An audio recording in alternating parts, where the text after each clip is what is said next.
वालेकुम, मेरा नाम शर्मीन असलम तारड़ है। मैं पेशे के हवाले नाल स्पीच एंड लैंग्वेज थेरेपिस्ट हाँ और मैं कोर्स इंग्लैंड तो MS speech language pathology England तो कीता। जो जिहड़ी है वो असी हकलाहट या लुकनत या थत्थेपन दे उत्ते रखीए और इस दे उत्ते असी बच्चियां दे हवाले नाल पहलों गल करना चाहांगे। हकलाहट या जिहड़ी लुकनत है वो बच्चियां दे विच अवाइल बचपन यानी 2, 2.5, 3, 4 साल की उम्र के विच शुरू हो जाती है।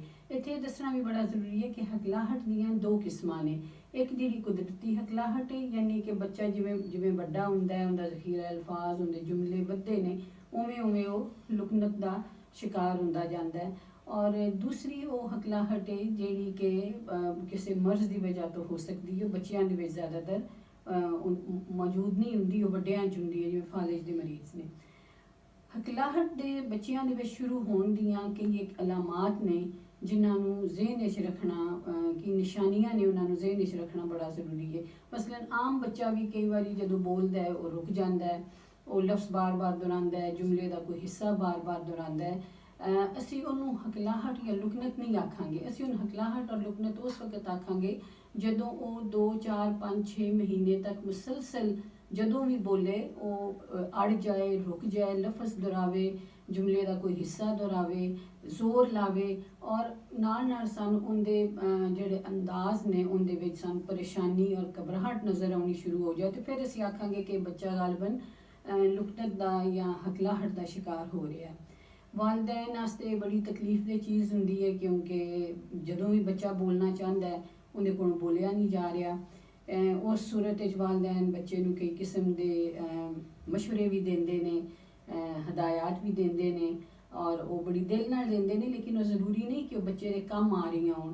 जिहड़ी भी मालूमात और हदायत तुसी बच्चे नूं दे रहे हो पहलों तुसी उहदे बारे च पढ़ो, क्योंकि कई बारी जदों असी बच्चे नूं आख रहे हुंदे चुप कर जा, तेरे को बोलिया नहीं जा रहा, तू जोर नहीं लाना, तो ये एक किस्म के हुक्म तो हैं लेकिन ये उस मसले का हल नहीं कि तेरे नाल की हो रहा है और तू किवें बोलेगा तो सही बोलेगा। असी ये नहीं उन्होंने दस रहे होंगे।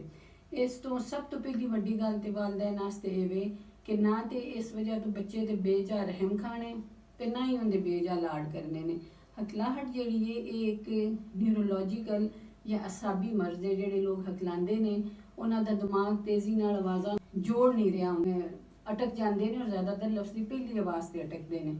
अगर तुसी बच्चे नूं वेख के परेशान हो रहे हो तो ताड़ी परेशानी जदों बच्चे नूं नज़र आवेगी तो वो होर एंक्शस हो जाता है, वो होर घबरा जाता है, जिस तो उनकी हकलाहट च होर इजाफा हो जाता है। इस तो तुसी सब तो पहलों बतौर वालदैन अपने आप नूं ठंडा रखना है।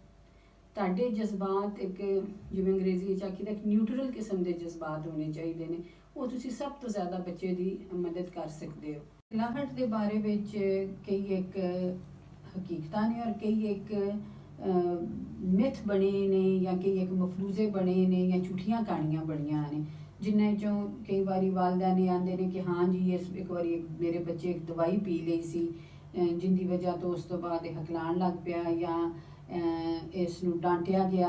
वो डांटण वाले ज़्यादातर फूफियां ते दादियां हुंदियां ने और उस दी वजह तो हकलाण लग पिया, जिंदे उस्ताद इन कुछ आख्या और हकलाण लग पिया।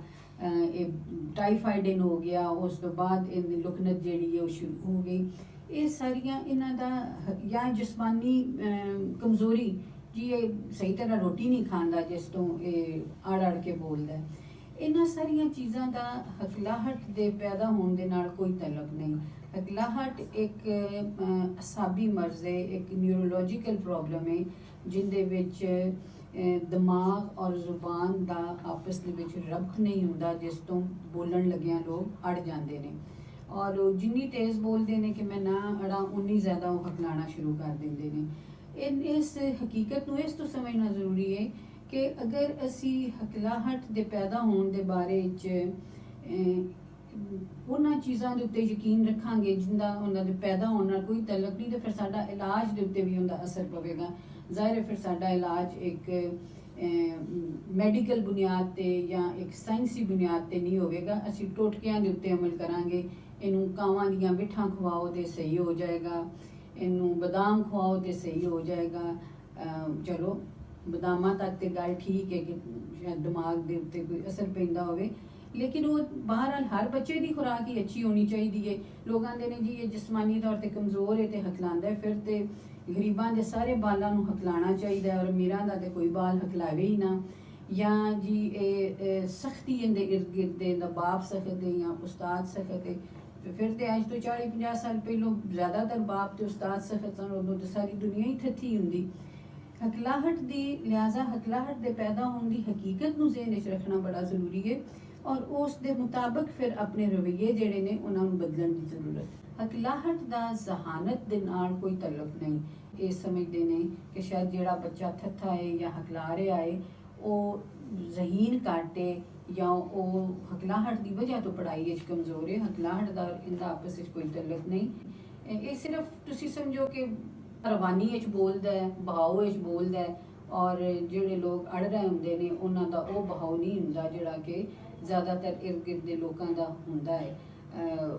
ਉਸ ਦਾ ਮਤਲਬ ਨਹੀਂ ਕਿ ਉਹਨਾਂ 'ਚ ਖੁਦ ਇਤਮਾਦੀ ਦੀ ਕਮੀ ਹੈ। ਹਾਂ, ਅਸੀਂ ਆਪਣੇ ਸਮਾਜ ਦੇ ਮੁਆਸ਼ਰੇ ਦੇ ਗਲਤ ਰਵੱਈਆਂ ਨਾਲ, ਮਜ਼ਾਕ ਉਡਾਉਣ ਨਾਲ, ਨਾ ਰੱਖਣ ਨਾਲ ਉਸ ਖੁਦ ਇਤਮਾਦੀ ਨੂੰ, ਕੌਨਫੀਡੈਂਸ ਨੂੰ ਘੱਟ ਕਰ ਛੱਡੀਏ ਤੇ ਉਹ ਸਾਡਾ ਕਸੂਰ ਹੈ। ਉਹ ਹਕਲਾਉਣ ਵਾਲੇ 'ਚ ਕੁਦਰਤੀ ਤੌਰ ਤੇ ਉਹਦੀ ਕੋਈ ਕਮੀ ਨਹੀਂ ਹੁੰਦੀ।